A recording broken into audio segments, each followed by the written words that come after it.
கர்த்தருடைய பரிசுத்த நாமத்திற்கு மகிமை உண்டாவதாக. இயேசுவே உம்மை துதிக்கிறோம் அப்பா. இந்த புதிய நாளுக்காக நாங்கள் நன்றி செலுத்துகிறோம். காலைதோறும் உடைய கிருபைகள் புதியவைகளாக இருக்கிறது ஆண்டவரே. ஸ்தோத்திரம் அப்பா. எங்களுடைய ஆவி ஆத்மா சரீரத்தை ஆண்டவரே நாங்கள் படைக்கிறோம். இரத்தத்தால் கழுவி எங்களை பரிசுத்தப்படுத்தும்படி செபிக்கிறோம் அப்பா. ஸ்தோத்திரம். ஹல்லேலூயா. இயேசுவின் ரத்தம் ஜெயம். புதிய நாளுக்குள் என்னை நடத்தும், புதிய கிருபையால் என்னை நிரப்பும். புதிய நாளுக்குள் என்னை நடத்தும், புதிய கிருபையால் என்னை நிரப்பும். புது கிருபை தாரும் தேவா, புது வெள்ளலை தாரும் தேவா, புது கிருபை தாரும் தேவா, புது வெள்ளலை தாரும் தேவா. புதிய நாளுக்குள் என்னை நடத்தும், புதிய கிருபையால் என்னை நிரப்பும்.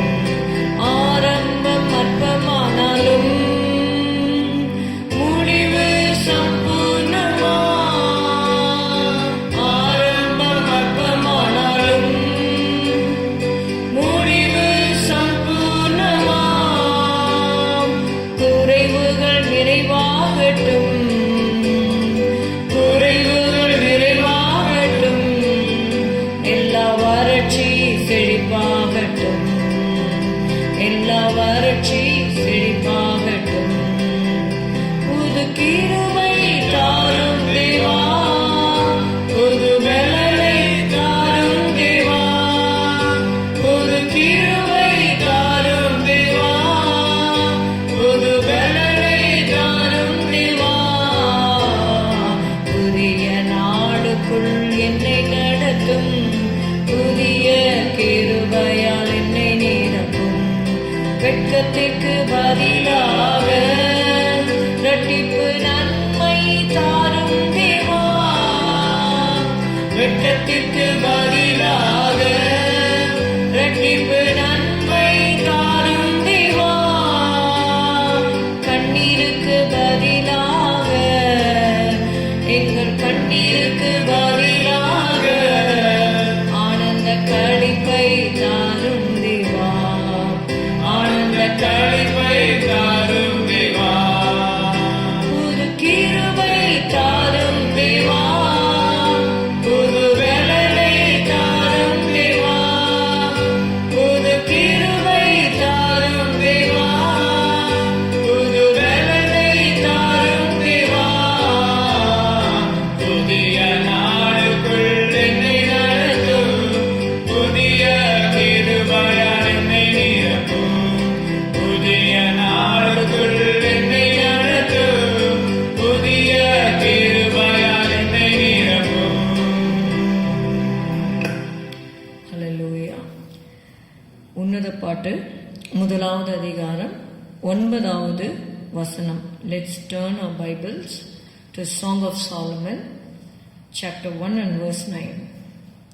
என் பிரியமே, பார்வோனுடைய ரதங்களில் பூண்டிருக்கிற பரிகள் பவுஞ்சுக்கு உன்னை ஒப்பிடுகிறேன். என் பிரியமே, பார்வோனுடைய ரதங்களில் பூண்டிருக்கிற பரிகள் பவுஞ்சுக்கு உன்னை ஒப்பிடுகிறேன். Song of Solomon, Chapter 1 and verse 9. I have compared thee, O my love, to a company of horses in Pharaoh's chariots. Amen. Company of horses in Pharaoh's chariots. The horses that pulled the chariots of Pharaoh were strong and brave. அதாவது அந்த குதிரைகள் பார்வோனுடைய ரதங்களில் பூண்டிருக்கிற பரிகள் பவுஞ்சுக்கு உன்னை ஒப்பிடுகிறேன். இந்த பார்வோனுடைய ரதத்தில் இருக்கிற குதிரைகளுக்கு மணவாட்டியை ஒப்பிடப்பட்டு எழுதப்பட்டிருக்கிறது. These were not lazy horses, but they worked very hard, and it used to take Pharaoh, the king of Egypt, wherever he wanted to go. எங்கெல்லாம் பார்வோன் போக வேண்டும் என்றிருக்கிறானோ அந்த இடத்திற்கு வேகமாக கொண்டு செல்லுகிற குதிரையாக அது இருந்தது. நாமும் கூட நம்முடைய ஆண்டவரை சுமந்து கொண்டு வேகமாக அவருடைய காரியங்களை செய்கிறவர்களாக இருக்க வேண்டும் என்று தேவன் விரும்புகிறார். அதனால தான் நம்மை அதற்கு ஒப்பிட்டு எழுதப்பட்டிருக்கிறது. என் பிரியமே, பார்வோனுடைய ரதங்களில் பூண்டிருக்கிற பரிகள் பவுஞ்சுக்கு உன்னை ஒப்பிடுகிறேன் என்று சொல்லப்பட்டிருக்கிறது. வேதத்திலே நாம் நீதிமொழிகள் 31வது அதிகாரத்திலே நாம் வாசிக்கிறோம். 31:25 அவள் உடை பலமும் அலங்காரமுமாய் இருக்கிறது, வருங்காலத்தை பற்றியும் மகிழுகிறாள். அது மாத்திரமல்ல, 27வது வசனம், அவள் சோம்பலின் அப்பத்தை புசியாமல் தன் வீட்டு காரியம் எப்படி நடக்கிறது என்று கண்ணோக்கமாயிருக்கிறான். Let's read Proverbs chapter 31 verse 25 and verse 27. Strength and honor are her clothing, and she shall rejoice in time to come. She looketh well to the ways of her household, and eateth not the bread of idleness. Eateth not the bread of idleness. I told you that the Pharaoh's chariot horses were very strong and brave. They worked very hard. They were not lazy horses. சோம்பலின் அப்பம் நம்முடைய வாழ்க்கையிலே காணப்படாதபடிக்கு நம்முடைய வீட்டு காரியம் எப்படி நடக்கிறது என்பதிலே நாம் கண்ணோக்கமாயிருக்க வேண்டும். தேவன் அதை எதிர்பார்க்கிறார். நம்முடைய உடை எப்படி இருக்க வேண்டும்? பலமும் அலங்காரமுமா இருக்க வேண்டும். we must be strong. வேதத்தில் அநேக இடத்துல பார்க்கிறோம், திடன் கொள்ளுங்கள், திடன் கொள்ளுங்கள், நான் உலகத்தை ஜெயித்தேன் என்று இயேசு சொன்னதை நம்ம பார்க்கிறோம்.